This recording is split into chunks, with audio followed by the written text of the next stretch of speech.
They were playing 2 nights at Madison Square Garden.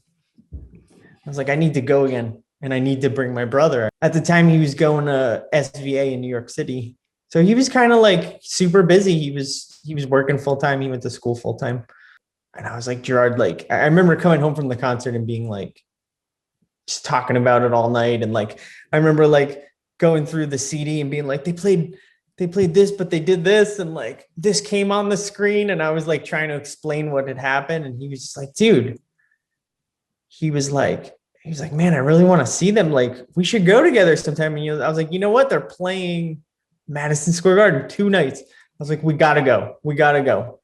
I think my brother had that same kind of revelation I did that night when we saw the Madison Square Garden show.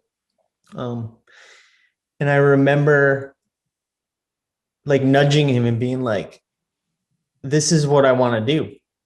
And I was like, this is what we're gonna do. I was like, and we're gonna play this room. Yeah, and I remember like him completely like agreeing with me at the moment and being like, you're absolutely right. Like we had this moment at Madison Square Garden where we were like, no, this is what we're gonna do. And that's something I think back in, and I'm just like, you know what I mean? It's just like it was like a super cool moment.